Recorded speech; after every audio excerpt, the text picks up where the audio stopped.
माणसासारखं वागवलं, म्हणजे तुम्ही मला माणूस म्हणून वागवलं आणि त्याचे डोळे अश्रूंनी भरून आले. तर यातून आपल्याला असं दिसतं. आणि हे राधाकृष्ण एवढे का बरं शिडी चढू शकले? अत्यंत उत्कृष्ट त्यांचं वक्तृत्व होतं, ते ज्ञानी होते. आता मी तुम्हाला एक छोटंसं सांगते, फक्त माझं म्हणजे असं तुम्हाला संदेश द्यावासारखं माझी लायकी नसली तरी पण देते, की मला असं वाटतं की आपली जी आजची घरं आहेत याच्यामध्ये संवाद, प्रतिसाद, त्याच्यानंतर एकमेकांसाठी हे करणं, हे सगळं हळूहळू संपतच चाललं या ज्ञानामुळे. तुम्ही बघा की सायन्सची जी ज्ञानगंगा आहे ही भयंकर दुथडी भरून वाहते सध्या, पण मनाचा जो सागर आहे भावनेचा तो ठणठणीत व्हायला आलेला आहे. तर हे काही बरोबर नाही आहे. तर म्हणून तुम्हाला हे कळायला हवं की आज जे घरामध्ये एकत्र जेवतो का, तुम्ही आठवून बघा, जो तो सांगतो वेगवान आयुष्य आहे, अमकं आयुष्य आहे, पण एकत्र जेवत नाही, घराच्या खानावळी व्हायला लागलेल्या आहेत. ही एक गोष्ट अतिशय चुकीची चाललेली आहे आपल्या समाजात. दुसरी गोष्ट, आपल्या वाचनातून किंवा ह्या पुस्तकातून किंवा भाषेतून आपण ज्या शिकतो त्या रुजुता, करुणा, आणखीन मग बाकीचे तर सगळे गुण आहेतच येणारे भाषेतनं, पण ही रुजुता, त्या म्हणजे वात्सल्य जे आहे ते राधाकृष्णांजवळ होतं, म्हणूनच तो स्टॅलिन सुद्धा विरघळला ना. तर म्हणजे ह्या गोष्टी आपल्याला पहिल्यांदा लक्षात घेतल्या पाहिजे. आणि दुसरी गोष्ट मला एक तुम्हाला सांगावंसं वाटतं, तुम्ही सगळे युवा लोक हे राष्ट्राचे कणा आहेत. कणा म्हणजे कण्याचं जेवढं शारीरिक महत्त्व असतं शरीरातलं, तेवढंच या समाजामध्ये आज तुमचं महत्त्व आहे. तुम्ही समाजाचा कणा आहे. परंतु काय होत आहे, आता मी परवा म्हणजे 2-4-8 दिवसापूर्वी एक पेपरमध्ये बातमी वाचली.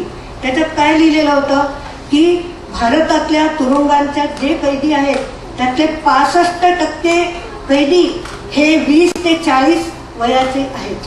किती दुर्दैवी बाब आहे हा, की तुम्ही युवा, याचा जर उलटा शब्द केला तर वायू होतो.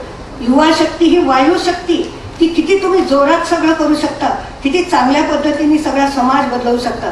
वास्तविक पाहता आम्ही शिक्षक सुद्धा म्हणजे जर उत्तम असलो तर, अशी वक्तृत्वाचे जे जुने शिक्षक होऊन गेले त्यांच्यासारखं एखाद्याजवळ जर असामान्य वक्तृत्व असेल तर ही समाजाची प्रतिभा हे ते म्हणजे बदलवू शकतात. परंतु हे फार मोठं आव्हान आहे शिक्षकांपुढे आजच्या. आणि विद्यार्थ्यांनी सुद्धा लक्षात घेतलं पाहिजे एक मुख्य गोष्ट. बघा, परत एक वाक्य तुम्हाला सांगते मी, म्हणजे मी ज्येष्ठ नागरिकांसाठी काम केलं होतं म्हणून हे बोलते आहे, की मी एक वाक्य वाचलं होतं, children suck their the mother when young and the father when old. किती वाईट गोष्ट आहे ही.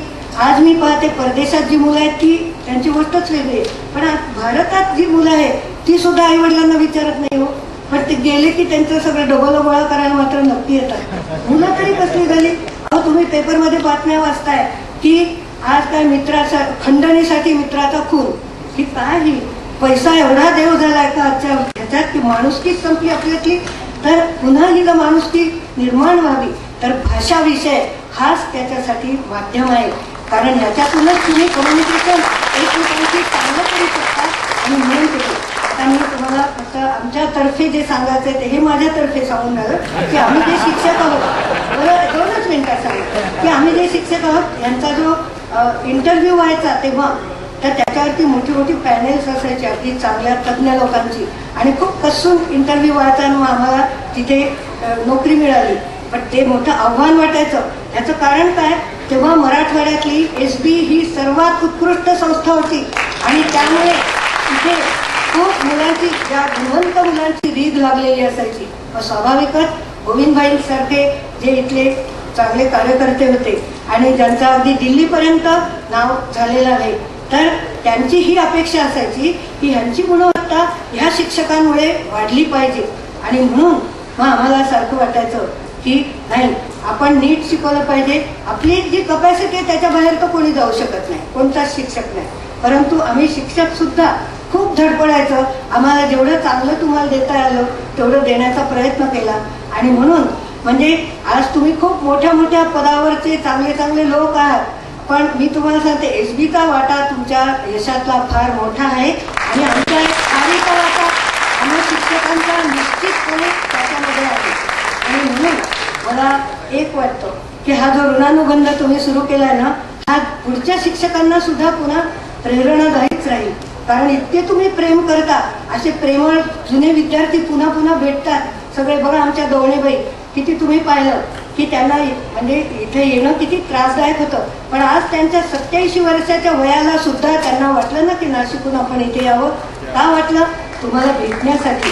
तर हे जे प्रेम आहे आपल्यातलं, शिक्षक आणि कोणते जे विद्यार्थी सगळे, आता माझी आजी जे असतील त्यांच्यातलं, तर हे असंच पुढे राहो. हे खूप चांगल्या तऱ्हेचं. आता तुम्ही बघा, माझे सेकंड म्हणजे बाळपण आहे, मी मान्य करते. तुम्ही मला वाढदिवसच इथे बोलला, मला खूप गंमत वाटली की आता ह्या वयात माझा वाढदिवस म्हणजे तशी मुलं वगैरे करतच असतात घरामध्ये, पण एवढ्या मुलांतर्फे माझा वाढदिवस म्हणजे मला खूप आणि तुम्हाला सांगते की मग वाढदिवसाला खाऊ नाही का वाटत कोणी पण लहान मुलं. मग आता आमचं सेकंड बाळपण आहे की नाही, आम्ही पण तुमच्या या ऋणानुबंधाला एक छोटीशी भेट द्यायची इच्छा ठेवते. ती म्हणजे माझी 1 महिन्याची पेन्शन मी तुम्हाला चेक रूपाने देऊन टाकते. आणि मी तुम्हाला असे आश्वासन देते की मी जेव्हा शिकवत होते, माझी एक भावना होती की मी जेव्हा शिकवत होते त्यावेळी मी त्याचा पगार घेत होते. आज मी जेव्हा पेन्शन उचलते ह्याच्यासाठी मी काय करते?